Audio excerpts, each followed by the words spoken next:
안녕하세요. 네, 네, 좋은 아침입니다. 네, 좋은 아침인데 점점 숫자가 줄어듭니다. 자, 네, 될 수 있으면 빠지지 마시고 잘 나오세요. 자, 즐거운 공법을 시작하도록 하겠습니다. 자, 오늘 저희가 페이지 지구단위 계획구역 2죠. 페이지 몇 페이지냐면 73페이지입니다. 73페이지. 지구단위 계획구역은 시험에 나와요? 안 나와요? 네. 나온다고 전화 왔어요? 아, 어제 왔어요? 예. 네, 지구단위 계획구역은 매년 하나씩은 이상 나옵니다. 자, 예, 지구단위 계획구역. 간단하게. 예, 지구단위 계획구역을 지정하는 이유는 뭐 때문에 지구단위 계획구역을 지정해요? 그 이유는 지구단위 계획 수립하려고 하는 거죠? 자, 그죠? 지구단위 계획 수립하기 위해서 구역 지정하는 거예요. 자, 그러면 우리 지구단위 계획 수립할 때 반드시 지구단위 계획의 내용에 포함될 사항은 뭐예요? 무엇은 지구단위 계획 수립할 때 반드시 지구단위 계획의 내용에 포함시켜야 돼요? 무엇은 데리고 다녀야 된다? 기용이, 그죠? 기반시설하고 용도 제한, 뭐 거음표 용적률 이런 거 있죠? 그러면 이 계획이 수립되면 구역이 지정되고 계획이 수립되면 우리는 어때야 돼요? 그 지구단위 계획대로 개발행위 해야 되죠? 지구단위 계획대로 건축하고 그리고 지구단위 계획대로 용도 변경하고 해야 되죠. 근데 지구단위 계획과 다르게 건축하고 용도 변경한다 그러면 2년 이하 징역 2천만 원 이하의 벌금에 처해집니다. 그런데 단 무엇은 제외합니까? 무엇은? 가설 건축물은 제외한다. 가설 건축물은 지구단위 계획대로 안 해도 돼요. 왜 가건물이니까 공사용 가설 건물은. 그러면 지구단위 계획대로 개발행위를 하면 그런 여러분이 이뻐요 안 이뻐요? 이뻐. 이쁘니까 어떻게 해요? 건축 기준 등을 완화해 준다. 그죠? 기준 완화. 근데 우리 법에서는 어떤 기준을 완화해요? 자, 정해놨죠. 국토계획법에 이런 규정을, 그리고 건축법에 이런 규정을, 주차장법에 있는 이런 규정을 지구단위 계획을 통해서 완화할 수 있다. 자, 국토계획법에 어떤 규정을 완화할 수 있어요? 예, 용도 지역지구의 건축 제한도 완화할 수 있고, 그리고 또 이 건폐율도 완화할 수 있고, 그리고 또 용적률도 완화할 수 있죠. 자, 그리고 또 건축법에 어떤 조항 완화할 수 있어요? 뭐가 높죠? 그랬잖아요. 조공도 높죠? 그렇죠. 적용, 공개공지, 대지와 도로관계, 높이 제한, 일조권. 그리고 주는 뭐겠어요? 주차장 설치 기준. 그죠? 그래서 이거 암기 어떻게 했어요? 암기. 용주골은 액센트가 있었잖아요. 조공도 높죠? 그랬어요. 자, 용주골이 뭐예요? 용주골이 국토계획법하고 주차장법. 국토계획법에 용이 용적률, 주가 주차장 설치 기준. 골 옆에 건 있었죠?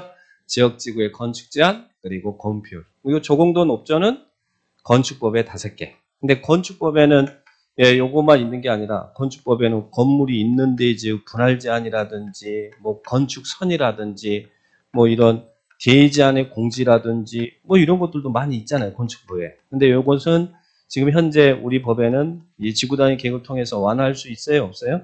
없다. 적용, 공개공지, 대지와 도로관계, 높이 제한, 일조권. 자, 그렇게 됩니다.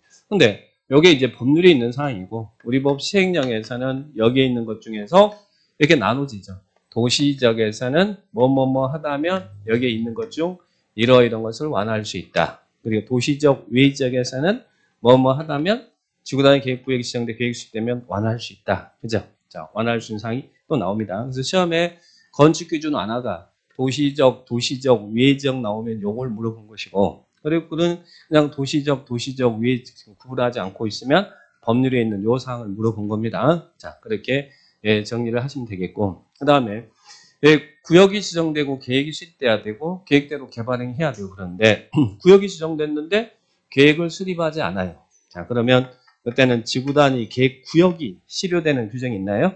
실효 몇 년요?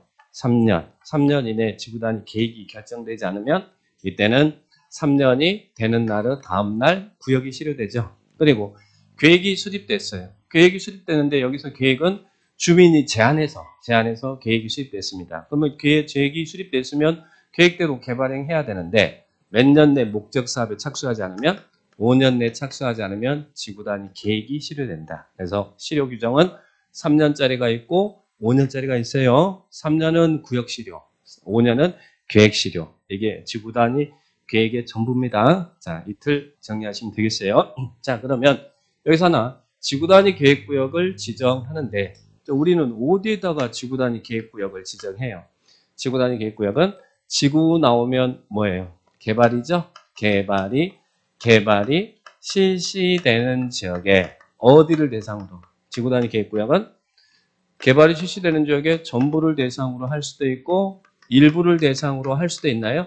자, 이런 지역에 지구 단위 계획 구역을 지정할 수 있다. 예를 들면 여기가 우리 인천시다. 자, 인천시 전부에다가 지구 단위 계획 구역 지정해요, 안 해요? 인천시 전부는 개발되는 지역 아니잖아요. 인천시 이 지역에 도시개발법에 의해서 여기가 도시개발이 이루어집니다라고 개발구역이 지정됐다. 예를 들면 그러면 이 개발구역 전부에다가 지구 단위 계획구역을 지정할 수 있다는 이야기예요. 그러면 이 전부의 지구 단위 계획구역이 지정되면 이 전부의 지구 단위 계획이 수립되는 것이고 그리고 또 일부의 지구 단위 계획구역이 지정됐다. 그러면 여기에만 지구 단위 계획을 수립한다는 이야기예요. 그래서 여기서 전부 일부라는 것은 개발이 되는 지역의 전부 일부지 인천시 전부가 아닙니다. 이 지역은 인천시에 보면 여기서는 전부든 일부든 인천시에서는 일부에 해당되잖아요. 그죠? 자, 여기가 인천시 이 지역이 정비사업이 이루어지는 지역이에요. 재개발 재건축사업. 그러면 정비구역입니다. 여기다도 지구 단위 계획구역 지정할 수 있어요? 전부에 지정할 수도 있고 또 일부에 지정할 수도 있다. 또 여기 주택법에 의한 대지 조성이 이루어지는 대지 조성 사업지구대. 자, 그러면 여기도 전부에 지정할 수도 있고 일부에 지정할 수도 있고 여기 택지 개발 사업이 이루어지는 택지 개발 지구대. 그럼 여기도 전부에 지정할 수도 있고 일부에다 지정할 수 있어요. 그래서 여기는 개발이 되는 지역의 전부 또는 일부다. 이렇게 이해하셔야 됩니다. 그런데 이런 개발이 되는 지역의 전부 또는 일부에다 지구 단위 계획 구역을 지정할 수 있는데 다음의 지역은 지구 단위 계획 구역을 지정하여야 한다. 이런 의무적 지정 기억하셔야죠. 다 하여야 한다. 그죠? 자, 어디에는 지구 단위 계획 구역을 의무적으로 지정해야 된다고요. 자, 이게 정비구역이나 택지개발지구는 지구 단위 계획 구역을 지정할 수 있죠. 할 수 있어요. 근데 이 지역에서 사업이 끝나고 몇 년이 지나면 하해야 한다고요. 10년이 경과하면. 그래서 우리 정택 플러스 10년 경과는 지구 단위 계획 구역 지정해야 된다. 이렇게 나와야 됩니다. 자, 그런데 도시개발구역에서 사업이 완료되고 10년이 지나면 지구 단위 계획 구역 지정해야 되나요? 이건 아니죠. 개발구역 아니고 정택이 플러스 10년 경과. 그리고 또 해제되는 점.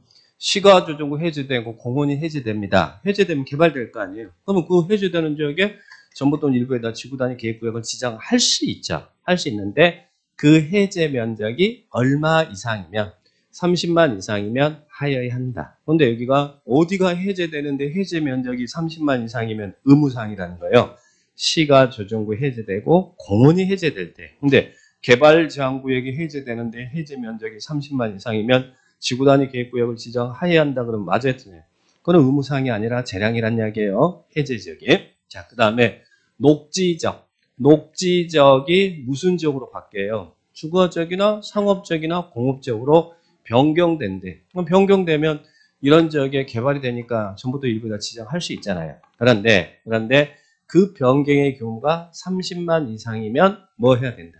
하여야 한다. 이렇게 기억을 또 하시고 그 다음에 도시가 아닌 지역에도 지구 단위 계획구역 지정할 수 있어요, 없어요?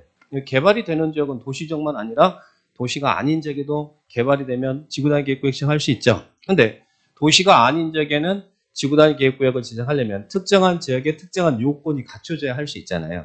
일정한 경우 계획관리지역에다가 또 일정한 경우 개발진흥지구에다가 또 대체되는 지역. 근데 여기서 꼭 기억할 것은 개발진흥지구는 도시가 아닌 지역의 개발진흥지구에다가 지구 단위 계획구역을 지정하려면 위치 요건이 충족이 돼야 된다. 그 위치 요건을 이게 틀리기 쉬우니까 잘 기억하시라고 써요. 일명 무슨 작전?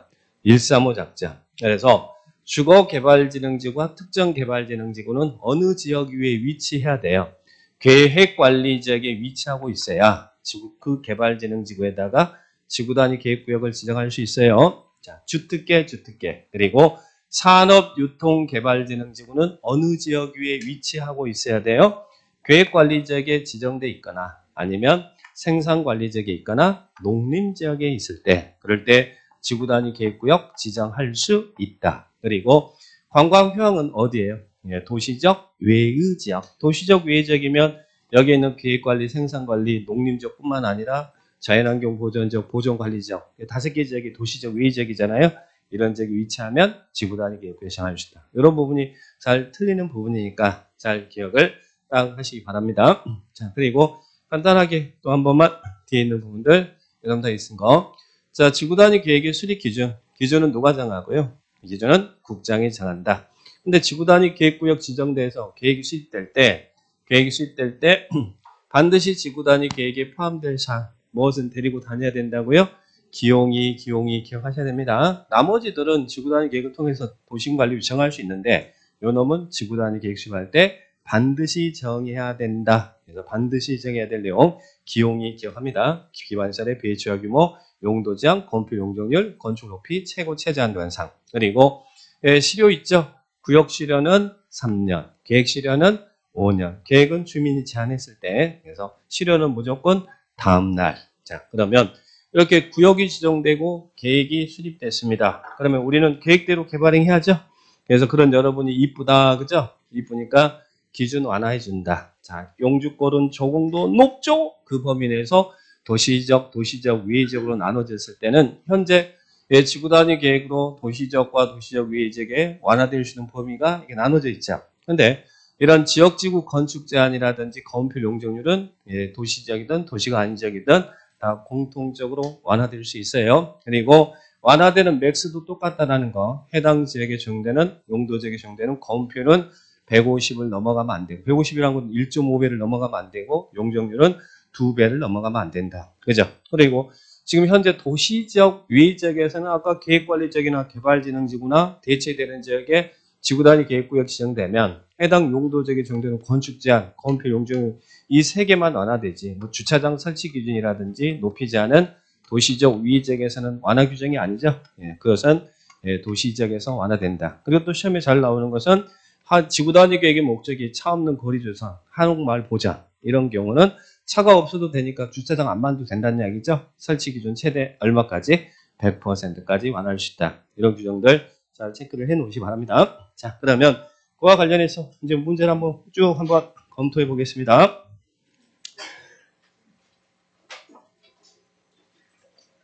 (73페이지) 지구단위 계획구역과 지구단위 계획에 관한 설명이다. 틀린 것은 자 1번 지구단위 계획이 수립되어 있는 지구단위 계획구역에서 공사기간 중 이용하는 공사용 가설 건축물을 건축하려면 지구단위 계획에 맡겨야 된다.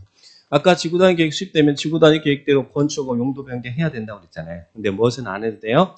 공사용 가설 건축물은 제외한다. 이것은 지구단위 계획에 맡게 안 해도 돼요. 자, 그러니까 1번은 맡게 해야 된다. 1번이 틀렸죠? 자, 1번이 답이고 그 다음에 2번 지구단위 계획은 해당 용도적 특성을 고려해서 수립한다. 고려될 사항이죠. 맞고 그 다음에 3번은 또 하나 기억할 것은 지구단위 계획구역과 계획은 도시군 관리계획으로 결정하는 내용이잖아요. 근데 다른 데는 다 시정군수가 결정권자에 안 나오는데 시정군수가 나오는 게 있습니까? 뭡니까? 지구단위 계획구역과 계획은 자기가 위반하면 자기가 결정한다. 이렇게 기억하셔야죠. 3번 맞죠? 그 다음에 4번 지구단위 계획구역도 지구단위 계획도 다 뭐예요? 도시군 관리계획이다. 그죠? 관리계획으로 결정하는 거죠? 자, 그럼 맞고. 그 다음에 5번은 관광진흥법에 따라 지정된 관광단지. 관광단지는 개발이 되는 지역이잖아요. 그러면 이 지역에 전부에다가 또는 일부에다가 지구단위 계획구역 지정할 수 있나요? 개발이 되는 지역에 전부 또는 일부에다 지정할 수 있다. 이렇게 기억합니다. 답은 1번이 틀렸죠? 자, 밑에 1번 지구단위 계획구역 및 지구단위 계획에 관한 다음 설명 중 올바른 것은 나왔어요. 자, 1번 지구단위 계획은 우리 용어 정리할 때 도시군 계획 수립 대상 지역. 도시군 계획 수립 대상 지역이 우리 인천시죠? 인천시 어디에다 수립하는 거예요? 일부. 여기는 일부. 근데 여기서 말하는 일부는 여기 인천시 일부를 이야기하는 것이지 여기 일부가 아니라, 자, 그래서 도시군 계획 수립 대상 지역 일부지 전부 나오면 안 되죠? 일부에 대해 수립하고. 그리고 또 맨 끝에 뭐만 찾으면 돼요? 기본 계획이에요? 관리 계획이에요? 관리 계획. 그래서 거기에 일부, 지구단위 계획 나오면 키워드 일부, 맨 끝에 도시군 관리 계획으로 결정한 지역을 말한다. 이렇게 알겠죠? 그래서 1번은 기본 계획이 틀렸죠. 자, 그 다음에 2번은 국정 시도의사 시장 군수는 정비구역 전부 또는 일부에 대해서 지정할 수 있다. 누구도 나온다고요? 시장 군수도 나온다. 개발이 되는 지역에 전부 또는 일부 지정할 수 있잖아요. 2번은 맞죠? 자, 3번. 주거개발진흥지구. 주거개발진흥지구 나왔네. 주거개발진흥지구에 지구단위 계획구역을 지정하고자 하는 경우는 계획관리지역 및 생산관리지역에 위치하고 있습니다. 도시가 아닌 지역에 개발진흥지구는 위치 요건을 충족해야 되는데, 주거개발과 특정개발은 어느 지역 위에 위치해야 된다고. 계획관리지역에 위치해야 지구단위 계획구역을 지정할 수 있죠. 계획관리지역에 위치한 주거개발진흥지구에 지구단위 계획구역 지정할 수 있어요. 예, 거기 생산관리지역은 나오면 안 되잖아요. 그러니까 산업유통은 계획관리나 생산관리나 농림, 그리고 관광휴양은 도시적 외지역, 이렇게 위치 요건 충족합니다. 예, 3번은 생산관리지역이 틀렸죠? 자, 틀렸습니다. 4번은 어디에 틀렸을까요? 시가조정구역 및 개발제한구역에서 해제되는 지역으로 면적이 30만 제곱미터 이상인 지역은 지구단위 계획구역 지정하여야 한다. 의무적 지정을 나왔습니다. 근데 해제가 어디에서 해제 플러스 30만이에요? 시가조정구 해제되거나 공원이 해제될 때. 그 개발제한구역 해제는 30만 이상이라도 의무사항 아니죠. 그러니까 여기는 그린벨트 때문에 틀린 거다. 이렇게 기억을 딱 하셔야겠죠. 자, 그 다음에 5번. 지구단위 계획구역 도시적 외지역이네요. 자, 여기서는 지구단위 계획으로 당의 용도적 개발 진행주에 시행되는 거운표율은 얼마까지 완화할 수 있어요? 거운표율 150. 150이라는 것은 1.5배. 용적률은 200% 이하에서 완화할 수 있다. 여기서 맥스는 똑같다. 그죠? 네, 그런 부분들 딱 체크를 해 놓으시면 되겠습니다. 자, 그 다음에 뒤로 넘겨보시면 2번. 자, 2번에 지구단위 계획구역 의무적 지정. 자, 이런 거 나오면 뭐 꼭 틀리면 안 되겠죠? 의무적이니까. 의무적 지정 대상에 해당하는 것으로 옳은 것은, 예, 개발이 실시된 지역에 지구단위 계획 지정할 수 있는데 이런 지역은 지정하여야 한다. 의무적 지정이 있잖아요. 1번. 개발 제한구역에서 해제되는 지역으로 면적이 30만 이상인 경우. 의무사항이에요? 아니에요? 그린벨트 해제는 30만이라도 의무사항 아니죠? 자, 틀렸고. 자, 2번. 도시개발구역에서 해당 사업이 완료된 후 10년이 경과된 지역.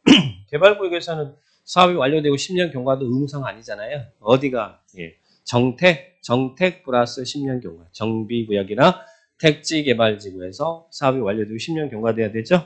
예, 틀렸고. 3번. 시가조정구에 해제되는데 해제 면적이 30만 이상인 지역. 의무 맞나요? 3번이 답이죠. 시가조정 해제되고 공원이 해제될 때 해제 면적이 30만 이상이면 의무다. 자, 그 다음에 4번은 자연 녹지 지역에서 3종 일반주 변경됩니다. 즉 녹지지역에서 주거지역이나 상업지역이나 공업지역으로 변경되는데 변경의 규모가 얼마 이상일 때 의무사항이에요? 30만, 10만이 아니고 녹지지역이 주상공으로 변경될 때는 30만이죠. 자, 그 다음에 5번은 어디가 틀렸습니까? 정비구역 나왔으면 10년 경과. 그래서 이런 의무적 지정 잘 체크하시기 바랍니다. 자, 답은 3번이죠. 자, 밑에 3번은 생략. 자, 그 다음 밑에 4번. 지구단위 계획에 관한 설명으로 옳지 않는 것은 나왔습니다. 1번 지구단위 계획구역 지정에 관한 고시일로부터 5년 이내 지구단위 계획이 결정되지 않으면 5년이 되는 날에 지구단위 계획구역 지정에 관한 관리계획 결정 효력을 잃는. 실효구나. 그죠? 실효는 두 개 기억하셔야죠. 항상 실효는 다음 날이라는 걸 기억합니다. 그날이 아니고 다음 날이다. 그리고 실효는 3년이냐 5년이냐 체크하셔야죠. 여기는 3년이에요, 5년이에요. 구역 실효잖아요. 구역 지정되고 계획 수립돼야 되는데 3년 이내 계획이 결정되지 않으면 다음 날 구역이 실효됐죠. 그래서 구역 실효는 3년, 계획 실효는 5년, 3년, 5년, 그리고 다음 날 그렇게 꼭 기억합니다. 1번 틀렸죠. 자, 1번이 틀렸고 2번 지구단위 계획에는 건축물의 건축선에 관한 계획이 포함될 수 있다. 지구단위 계획으로 정할 수 있는 내용입니다. 뭐 배치나 형태나 색채 뭐 이런 거 건축선, 교통처리, 환경 뭐 이런 것들은 다 지구단위 계획으로 정할 수 있어요. 지정된 용도, 지역, 지구, 세부 변경. 근데 반드시 정해야 되는 거하고 할 수 있는 건 구분하셔야 돼요. 아까 반드시 정해야 되는 것은 기용이고 건축선은 포함될 수 있다. 맞습니다. 근데 포함되어야 한다 그러면 틀린 거죠. 그래서 그 부분 맞고 그 다음에 3번은 지구단위 계획구역에서 건물 짓거나 용도 변경하거나 공작물 설치할 때는 뭐에 맞게 하라고요? 지구단위 계획에 맞게 해야 된다. 만약에 지구단위 계획에 다르게 건축하고 용도 변경하고 공작물 설치하고 그러면 2년 이하 징역 2천만 원 이하의 벌금에 처해집니다. 자 보시고 그 다음에 4번 국장시도지사 시장으로서는 지구단위 계획구역 지정이 효력을 잃으면 지체 없이 고시해야 한다. 항상 시료 나오면 뭐가 나와야 돼요? 실효됐습니다라고 고시해야 된다. 근데 여기는 결정권자가 고시하니까 여기는 지구단위 계획구역과 계획은 국장도, 시도지사도, 시장군수도 다 할 수 있잖아요. 그러니까 다 나온 거예요. 이들이 효력을 잃으면 고시해야 된다. 실효 고시를 이야기하고 있죠. 자, 그 다음에 5번 국장은 용도지구 전부 일부에 대해서 지구단위 계획을 시정할 수 있다. 지정권자는 국장도 되고 시도지사도 되고 시장군수도 되니까 국장 그래서 고민하지 마세요. 지정권자는 개발이 되는 지역에 전부터 일부에다 지정할 수 있잖아요. 그러니까 그런 지문들 4번은 1번이 틀렸고 나머지 맞습니다. 지문만 잘 이해하시면 되겠고 자 그다음 오른쪽 5번 지구단위 계획구역 및 계획에 대한 설명이다. 틀린 것은 나왔어요. 1번은 지구단위 계획이란 도시군 계획 대상적 일부 나왔고 그리고 맨 끝에 도시군 관리계획을 말한다. 계획 나오면 일부 관리계획 그것만 찾으시면 됩니다. 내용 그 안에 바뀐 내용, 안에 내용이 뭐 바뀔 지문이 없어요. 그러니까 일부하고 도시군 관리계획만 기억하시면 지구단위 계획을 찾을 수 있어요. 찾아졌나요? 자, 2번 주민이 제한할 수 있는 내용이네. 주민이 제한할 수 있어요. 주민이 관리계획 위반권자에게 제한할 수 있는 거 기지, 산대이. 그래서 여러분이 필드 가서 부동산 일할 때 제일 많이 제한할 것이 지구단위 계획구역과 계획이라고 그랬어요. 제한할 수 있다. 자, 2번 맞고 그 다음에 3번 주거개발진흥지구 그리고 주거기능이 있는 복합 그리고 특정개발진흥지구의 지구단위 계획구역을 지정하려면 어느 지역에 위치하고 있어야 돼요? 계획관리지역, 주특계.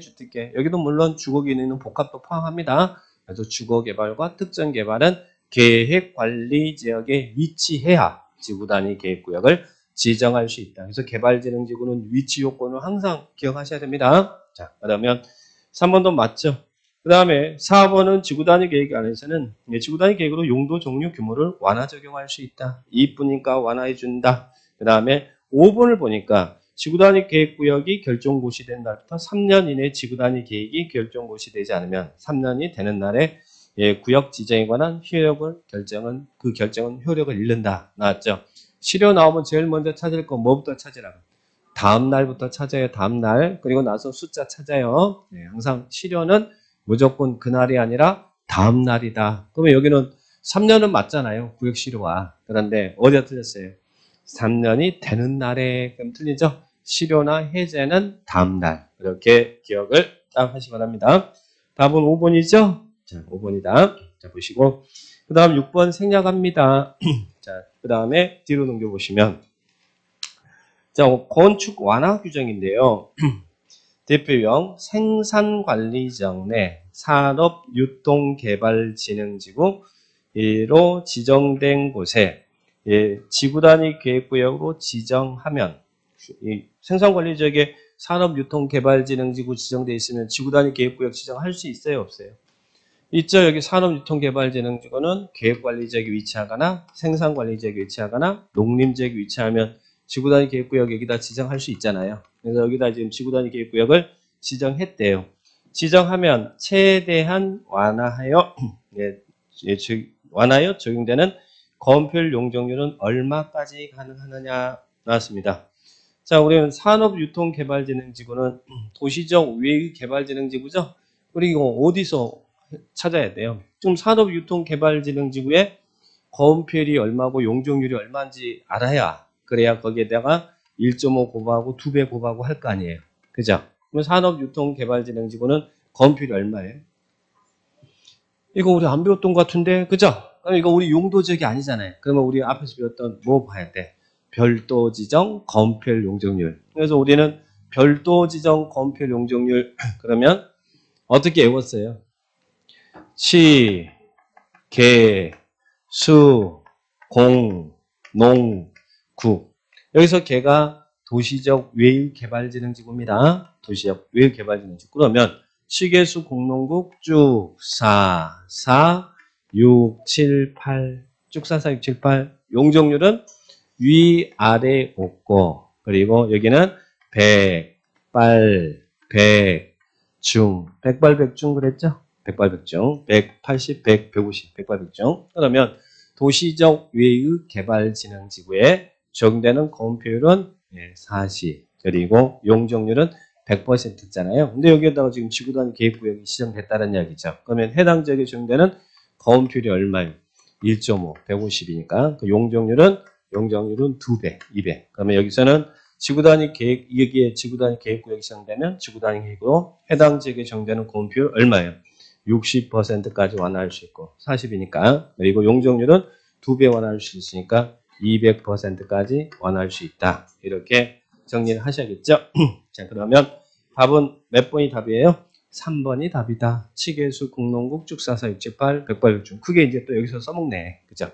예, 그러면 여기에 해당 지역의 해당 용도적 개발지구 적용되는 건폐율은 150, 용적률 200% 이내에서 완화할 수 있다. 이렇게 기억을 딱 하셔야 됩니다. 답은 3번입니다. 예, 그 다음에 7번. 도시적 외. 여기 포인트는 도시적 외네. 도시적 외 지역에 지구단위 계획구역으로 지구단위 계획에 의해서 건폐율 등의 완화 적용에 관한 설명으로 틀린 것은 도시적 외 지역에 지구단위 계획구역이 지정됐대. 뭐 계획관리지역이 지정됐다든지 개발진흥지구에 여기에 지구단위 계획구역이 지정됐다든지 여기에 지구단위 계획구역이 지정됐다는 이야기잖아요. 그러면 자 현재 어떤 기준이 완화된다고요? 아까 우리 표 있었죠? 자, 요 표. 자, 요 표를 정리를 딱 하는 거예요. 그럼 도시적 위지역의 개발진흥지구나 계획관리지역에 지구단위 계획구역 지정되면 지구단위 계획구 이거 완화할 수 있다. 요거 물어본 거잖아요. 자, 그러면 거기에 있는 당해 용도적 또는 개발진흥이 적용되는 건폐율은 150% 이내에서 완화 적용할 수 있다. 150, 200은 도시든 도시가 아니든 똑같습니다. 맥스는. 자, 그 다음에 1번 맞죠?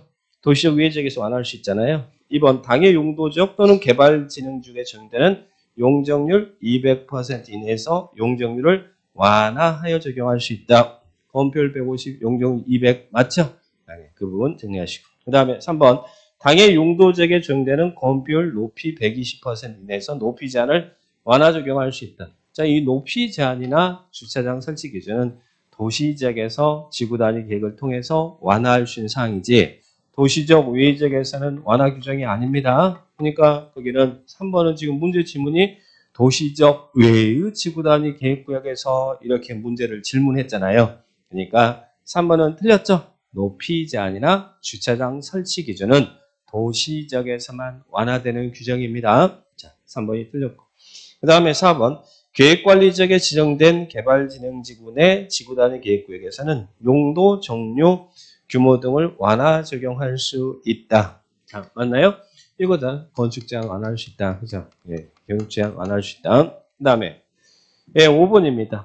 계획관리지역 외의 지역에 지정된 개발진흥지구 내 지구단위 계획구역에서는 건물의 용도, 종류, 규모 등 완화해. 즉, 이 건축 제한을 완화하는데 완화하여 적용할 때도 아파트나 연립주택은 허용되지 않는다.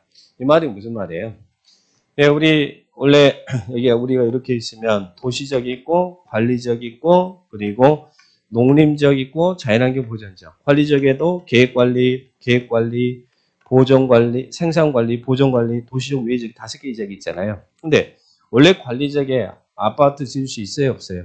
관리적은 4층 이하로 제되니까 안 된다고 그랬잖아요. 근데 그럼 계획관리적에도 아파트 못 짓잖아요. 아파트 못 짓는데 여기에 지구단위 계획이 수립되면 이 지구단위 계획으로 이 행위 제한을 완화해서 아파트 지을 수 있죠. 그런데 이런 아파트나 연립주택의 허용은 어느 지역에서만 지구단위 계획으로 허용할 수 있냐면 계획관리지역에서만 허용할 수 있다는 이야기예요. 다른 지역에서는 지구 단위 계획을 통해서 아파트 지을 수 있다 이러면 안 된다는 이야기예요. 허용하더라도 아파트나 연립주택의 허용은 어느 지역에서만 허용해야 하라고요? 계획관리지역에서만 허용해야 됩니다. 계획관리지역 외의 지역에서는 지구 단위 계획으로 아파트 연립을 건축할 수 있다. 이렇게 행위 규제를 완화해서는 안 된다는 이야기입니다. 그렇게 이해를 합니다. 그래서 5번은 거기에 계획관리적 외의 지정된 개발진흥지구에는 건축 제한 완화해서 아파트 연립을 허용해서는 안 된다. 이런 이야기입니다. 그렇게 이해하시면 되겠고요. 자, 밑에 8번 계획관리적의 이 지구 단위 계획구역이 지정된 곳에 있는 가부대지 면적이 1000제곱미터인 경우, 이 경우 건축관한 최대 연면적은 얼마냐? 계획관리적이 지금 지구 단위 계획구역 지정됐대. 그럼 요거 물어본 거잖아요. 이 최대 연면적 얼마 지을 수 있느냐? 자, 완화되는 적용해서 봐라. 원래 계획관리적 용적률이 얼마예요? 계획관리 용적률이 100%죠? 근데 거기에 지구 단위 계획이 시작되면 2배 완화할 수 있으니까 용적률이 200%가 되겠죠? 2배. 100% 지역이 2배 완화하면 200% 되잖아요.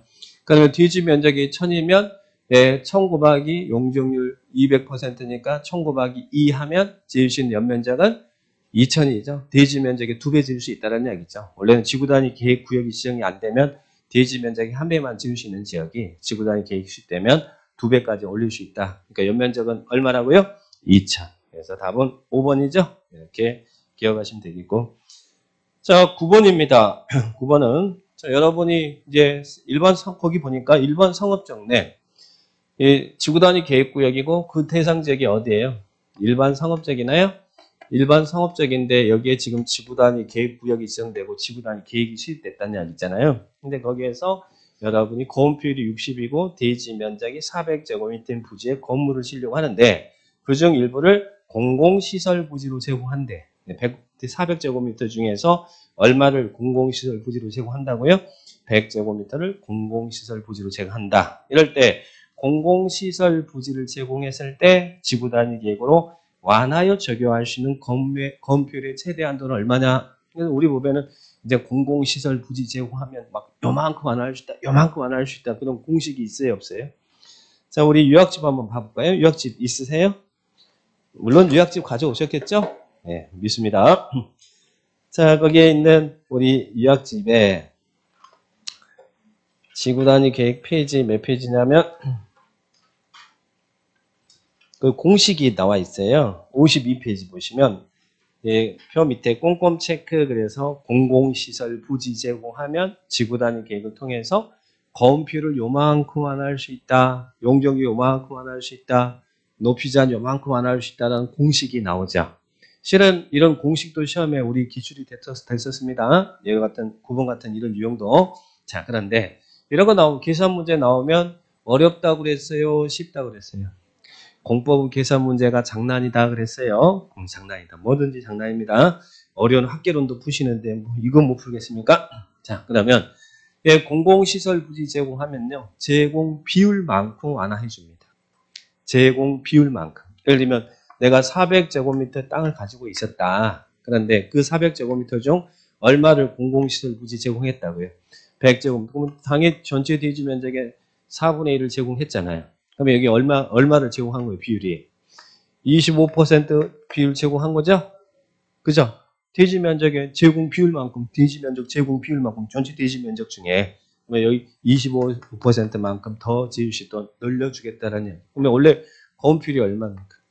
60인데, 거기에 1.25. 원래 기준이 1이니까 25% 옆으로 늘려준다는 것이니까, 그럼 여기는 적용되는 건폐율이 얼마냐면, 얼마가 돼요? 그래서 대지 면적 제공 비율만큼 완화해준다. 만약에 500제곱미터 중에서 100제곱미터 제공했다 그러면 20%만큼 더 지을 수 있도록 늘려준다는 이야기예요. 대지 면적 제공 비율만큼 1000제곱미터인데 그 중에서 100제곱미터야 그러면 10% 늘려준다는 이야기예요. 이것만 기억하면 돼. 대지 면적 제공 비율만큼 완화해준다. 무슨 말이 되죠? 25%더 줄 수 있도록 해준다는 이야기예요. 그럼 기존에 여기다가 1.25 하면 되잖아요. 60에다가. 자, 그러면 답은 몇 번이 답이에요? 4번 75% 나오나요? 네, 이렇게 하면 계산하면 75% 나와요? 네. 맞아요? 네. 75 대지 면적 제공 비율만큼 안 한다. 자, 그 다음에 용적률 거기 이제 용적률 계산한 문제도 나오거든요. 이제 나중에 이제 기출 문제에서 우리 이제 나올 건데 그때 보도록 하고요. 일단 건폐율은 대지 면적 제공 비율만큼 안 한다. 이렇게 이해를 딱 하시면 되겠습니다. 자, 그래 보시면 되겠고요. 자, 그 다음에 9번은 답은 4번입니다. 자, 계산 문제 나오면 보시고. 그 다음 10번 생략하고요. 뒤에 11번. 자, 또 하나 꼭 체크할 것. 11번은 다 지구단위 계획의 내용입니다. 지구단위 계획으로 정할 수 있어요. 내용. 그런데 이것들은 다 지구단위 계획으로 정할 수 있는 내용인데 다만 이 내용 중에 뭐와 무엇은 반드시 지구단위 계획에 포함시키라고요. 뭐와 무엇은. 기용이. 그래서 지구단위 계획 수립할 때 거기 문제 지문은 지구단위 계획구역 지정 목적을 이루기 위해서 지구단위 계획에 반드시 포함되어야 하는 것을 골라라 나왔죠. 그러면 거기는 기용이를 찾아야 됩니다. 라는 얘기. 그래서 1번 지정된 용도 지역 지구를 대령이 정하는 법에서 세분 변경할 수 있습니다. 지구단위 계획을 통해서. 다 거기 지구단위 계획을 통해서 정할 수 있는 내용들입니다. 다만 디귿번과 미음번은 반드시 지구단위 계획에 포함되어야 한다. 기반시설의 배치와 규모, 그리고 용도 제한, 건폐율 용적률, 건축물 높이, 최고 최저한 도관 사항은 반드시 포함시켜라. 기용이는 꼭 기억합니다. 기용이. 답은 3번이죠? 자, 보시면 되겠고. 그 다음 12번 문제. 지구단위 계획 등에 관한 내용으로 틀린 것은 1번 개발제한구역이 해제되는 지역으로 면적이 30만 이상이면 지구단위 계획구역 지정할 수 있다. 맞아요, 틀려요? 할 수 있다 이러면 맞아요. 개발이 되는 지역이니까. 근데 하여야 한다 그러면 틀린 문장이죠. 그죠? 그러니까 그런 분도 보시고. 그 다음에 2번 시가조정구역 또는 공원에서 해제되는 지역으로 면적이 30만 제곱미터 이상인 지역은 지구단위 계획구역으로 지정하여야 한다. 맞습니까? 여기는 하여야 한다 이게 맞는 것이고 1번은 할 수 있다가 맞는 것이고 그렇게 그런. 그 다음에 3번 농림지역에 지정된 관광휴양개발진흥지구는 지구단위 계획 수립 시 당해 용도지역에 지정되는 건폐율 150, 용적률 200% 이내에서 완화 적용할 수 있다. 일단 농림지역에 관광휴양개발진흥지구 지정이 되면 거기에 관광휴양개발진흥지구에 지구단위 계획구역 지정할 수 있어요? 없어요? 자, 관광휴양개발진흥지구는 어디에 위치하고 있으면 된다고 그랬어요? 다, 그죠? 도시적 위해지역에 있어야만 된다고 그랬잖아요? 그러니까, 당연히 농림지역에 관광휴양개발지구 지정할 수 있어요. 자, 그러면, 지구단위 계획을 통해서 얼마큼 완화할 수 있다고 그랬어요? 해당 지역에 지정되는 거기 개발진흥지구에 1.5, 그리고 건폐율 1.5, 용적률은 2배 완화할 수 있다고 그랬잖아요. 아까 우리가 개발진흥지구 배웠잖아요. 건폐율 40인데 거기에다가 1.5 하면 60이고, 그리고 건폐 용적률이 100이었는데 거기에다가 2배 곱하면 200%, 아까 거기 산업유통하고 똑같은 거잖아요. 개발진흥지구는. 자, 그러면 거기는 건폐율 150, 용적률 200% 이내에서 완화할 수 있다. 자, 여기는 지금 완화 범위를 얘기하고 있죠. 또 완화할 수 있다. 그 다음에 4번은 지구단위 계획 수립 시 건물의 용도 제한, 건축물의 배치 형태, 색채, 건축선에 관한 사항은 반드시 포함되어야 된다. 어디다 틀렸어요? 용도 제한은 맞지만 배치 형태, 색채는 지구단위 계획을 통해서 정할 수 있는 사항이지 반드시 정하는 사항은 아니잖아요. 그러니까 그 부분들 거기가 틀렸고. 그 다음에 5번은 지구단위 계획구역에서 건물을 짓거나 용도 변경 공장을 설치할 때는 지구단위 계획에 맞게 해야 되죠. 다르게 하면 어떻게 한다고요? 2년 2천, 2년 2천. 위반하면 2년 2천이에요. 그러니까 아까 단 공사용 가건물은 제한다. 자, 그렇게 정리를 딱 합니다. 자, 지구단위 계획구역. 자, 이 정도 정리하시고요. 자, 이제 오른쪽 개발행위. 이제 계획 파트 다 끝났어요. 계획 파트 다 끝났어요. 광역도시계획, 기본계획, 관리계획, 국토계획 다 끝났어요. 이제는 뭐 봐야 돼요? 이용. 이용이 개발이죠. 개발은 뭘 이야기합니까? 우리들의 행위죠. 자, 그러면 이제 개발행위 보겠습니다. 자, 개발행위. 자, 개발행위란 무슨 행위에 대해서는 행위를 할 때 허가를 받아요. 자, 개발행위 허가 대상. 뭐였습니까? 도시군 계획 사업에 의한 개발행위는 허가 받아요? 허가 안 받아도 돼요? 그죠? 개발행위 허가 대상. 우리 어떻게 외웠을까요? 도시군 계획 사업에 의한 개발행위는 허가 안 받아요. 도시군 계획 사업이 뭐예요? 도시군 계획사업이란 무슨 사업, 무슨 사업, 무슨 사업을 도시군 계획사업이라고 했어요. 예, 그래요. 자, 도시군 계획 시설 사업, 또 도시 개발 사업, 또 정비 사업. 이 세 개를 도시군 계획 사업이라고 하죠. 이런 것은 시행자가 정해져 있으니까 각각 국토기획법, 개발부, 정비부에서 시식 인가받아서 하니까 별도로 허가 안 받아도 돼요. 근데 도시군 계획 사업에 의하지 않고 여러분이 무슨 행위를 할 때는 행위 전에 관할구역의 장한테 미리 허가 받으라고. 난개발 막기 위해서. 6개. 뭐 있어요? 그죠? 토건을 적분하면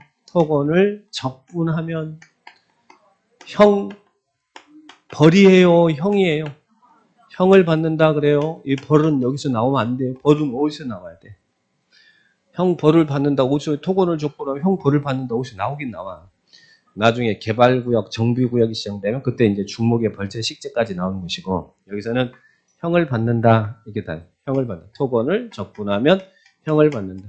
우리 추억의 책가방에서 적분 미분이 있었죠? 자, 그러면 토가 뭐예요? 토가. 뭐 토건을 적분하면 형을 받는다면서. 근데 토가 뭐예요? 토석채취. 흙모래, 자갈바위 등의 토석채취죠? 토석채취. 자, 그 다음에 건이 뭐예요? 건축물, 건축. 여기 2개 들어갔죠. 건축물 건축하고 또 공작물 설치. 자, 이것들 원래는 허가사항이다. 그리고 적은요. 물건을 쌓아두는 거. 적치죠? 근데 어디서 쌓아둘 때? 녹지적, 관리적, 자연환경 보전적에서 몇 개월 이상? 1개월 이상, 1월 이상. 녹관자에서 이런 쓰레기산. 근데 어디는 적치가 허가사항이 아니라고 했어요. 농림지역은 허가 대상이 아니다. 농림지역은 물건을 쌓아둬야지 농사지으니까. 농림지역은 허가 대상이 녹관자, 녹지관리 자연환경 보전적. 그 다음 분할이죠. 근데 분할인데 건물이 있는 데지 없는 땅. 있는 땅은 건축법에 있으니까. 그럼 여기 분할받는 분할하기 전에 미리 허가받는 것들 3가지 뭐 체크하셔야 돼요. 첫 번째, 어디에서 분할 행위를 할 때는 분할 전 미리 허가를 받아야 돼요? 안 그러면 분할 안 해준대. 어디요? 아까 여기에서 녹관자 있는 것처럼 여기는 녹지지역, 그리고 관리지역, 농림지역, 녹관농자죠. 녹관농자에서 토지 분할 전에 미리 허가를 받아요. 왜 그런다고 했어요? 왜 여러분이 녹지지역이나 관리지역이나 농림지역이나 자연환경 보전지역에 토지 분할 행위를 할 때는 분할 전 미리 허가를 받으라고. 왜? 기획부동산들이 땅 쪼개는 거 막기 위해서 그런다고 그랬잖아요. 기억나셨죠? 예. 뭐 안 나오면 할 수 없어요. 자, 녹관농자, 기획부동산이 땅 쪼개서 막 팔고 하면 분양 사기치고 하니까 그 못하게 하려고 예, 허가 받으라 이렇게 하는 거예요. 녹관농자 분할. 그 다음에 또 땅은 작게 쪼개지면 좋아요, 안 좋아요? 안 좋아. 그래서 건축법에 있는 분할 제한 면적 미만으로 우리 건축법에는 건물이 있는 데지 분할 제한 면적이 있잖아요. 주거적은 60, 상업 공업은 150, 녹지 200, 그죠? 기타는 60. 예, 분할 제한 면적 미만으로 분할될 때는 허가를 받아라. 그죠? 땅은. 자, 그러면 농지든 임야든 다든 상관없습니다. 자, 그 다음에 또 허가받는 분할 또 뭐 있어요? 관계 법령에 의한 인허가를 받지 않고 행하는 너비 몇 미터? 너비 5m. 너비란 게 폭이잖아요. 5m 이하로 분할은 허가를 받습니다. 그래서 허가받는 분할 요거 기억하시고 그 다음에 형이 뭐예요? 형질 변경. 형질 변경이 뭐예요? 무엇을 우리 형질 변경이라고 해요? 절토, 자르기, 성토, 쌓기, 정지, 고르기, 토장, 씌우기. 이 4개를 토지 형상을 변경한 행위다 그래요. 형상 변경 행위하고 또 공유 수면을 매립하는 행위. 매립이 메꾸기죠? 이런 행위를 할 때는 행위 전에 허가를 받아라. 그런데 무엇은 안 받아도 돼요? 경작을 위한 형질 변경은 안 받는다. 근데 여기서도 경작을 위한 형질 변경은 안 받지만 또 경작을 위한 경우라도 받아야 되는 경우가 있죠. 자, 근데 그 중에서 시험점에 잘 나오는 거 지목 변경을 수반하는 경작을 위한 형질 변경은 허가 받아야 안 받아요? 지목 변경을 수반하는 경작을 위한 형질 변경 허가 받아야 안 받아요? 예를 들면 잡종지가 있는데 잡종지가 있는데 경작을 위해서 잡종지를 예, 전답으로 이렇게 지목 변경을 할 거래요. 자, 이런 경우는 허가를 받는다 안 받는다? 예, 경작을 위한 경우라도 지목 변경이 수반되면 허가를 받아야 돼요. 이걸 허가를 받아야 되는 거예요. 그래서 지목 변경을 수반하는 이런 경작을 위한 형질 변경 허가 받습니다. 그런데 단 무엇은 제한? 전답 사이에 지목 변경. 전이나 답은 다 논변경 지목이니까 이때는 받아야 안 받아요? 안 받는다. 여기 구분만 잘 하시면 됩니다. 자, 보시고. 자, 6가지. 근데 이런 행위를 할 때는 허가를 받지만 또 시험에서는 허가상과 허가 없이 가능한 사항이 또 나오죠. 그러니까 이런 거지만 또 경미한 사항들은 허가 없이 가능하잖아요. 그 구분을 하는 게 먼저 해야 됩니다. 그 중에 예, 이 시험에서 제 개인적으로는 어느 특정 부분이 나온다면 1순위는 이 분할입니다. 분할. 원래 분할은 녹과 농자 분할, 그리고 또 분할 제한 면적 미만의 분할, 그리고 너비 5m 이하로 분할은 허가상이죠. 나머지는 허가 대상 아니잖아요.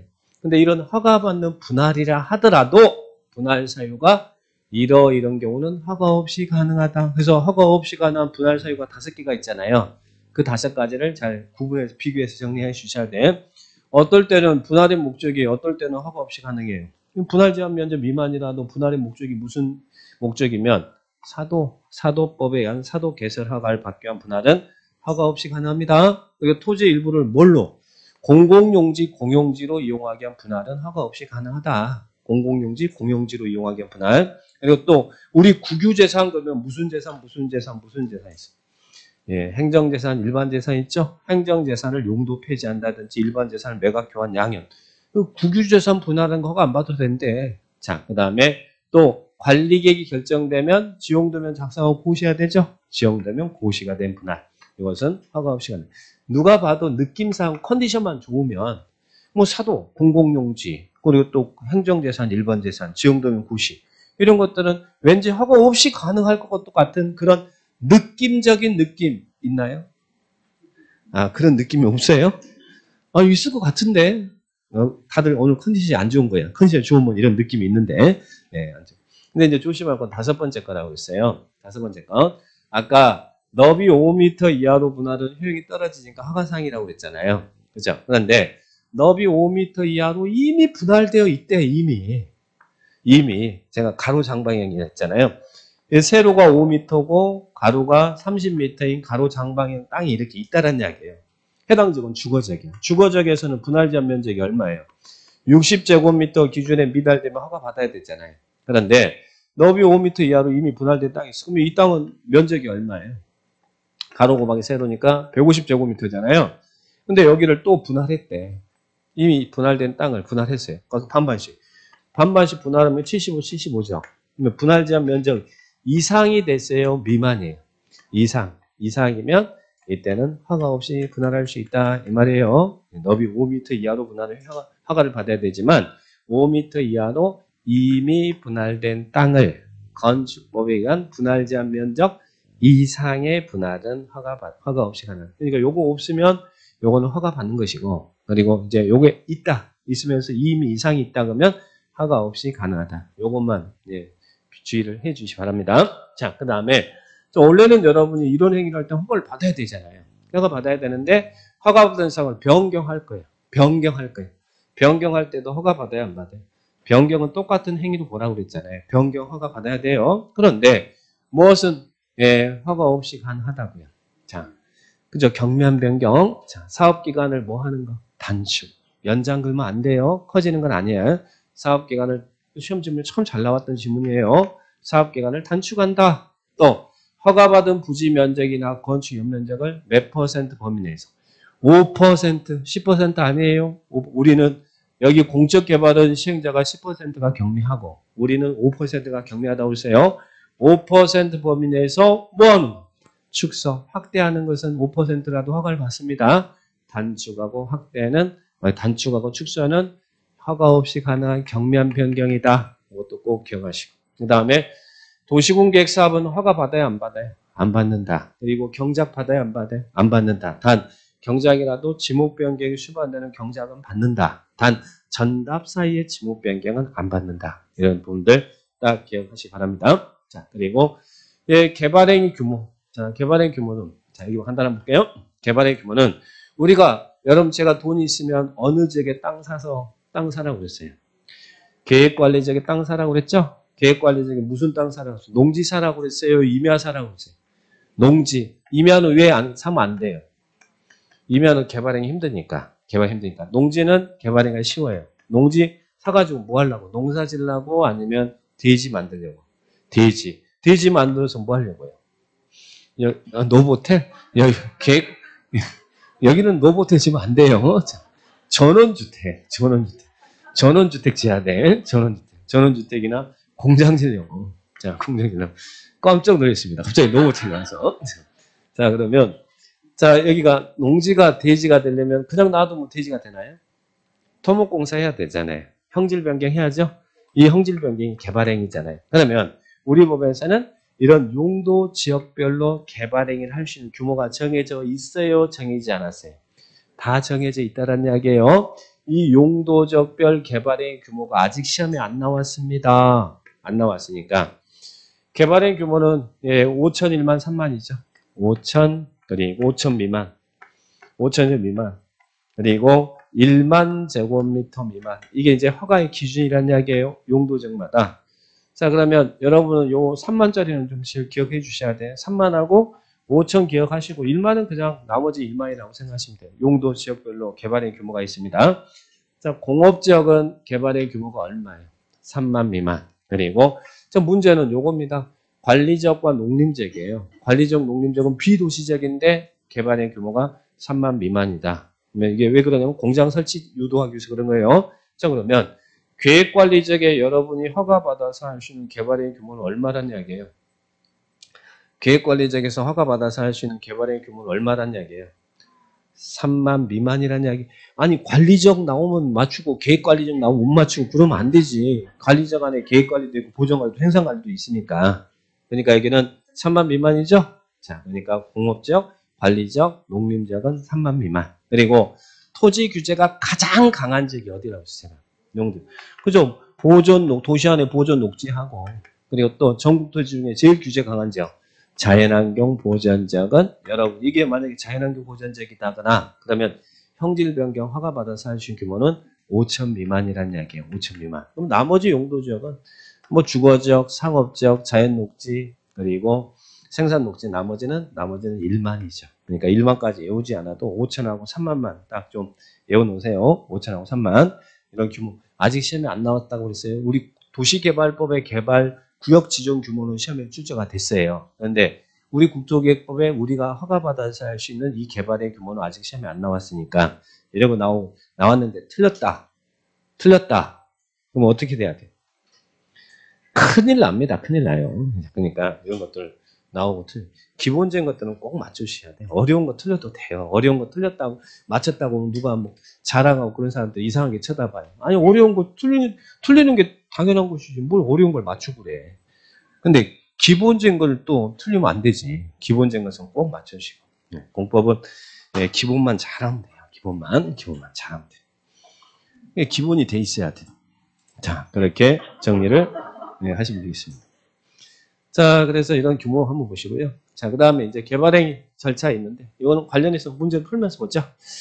너무 또 이론만 하면 재미없으니까. 자, 그러면, 자, 79페이지 개발행위인데 좀 쉬었다 하죠?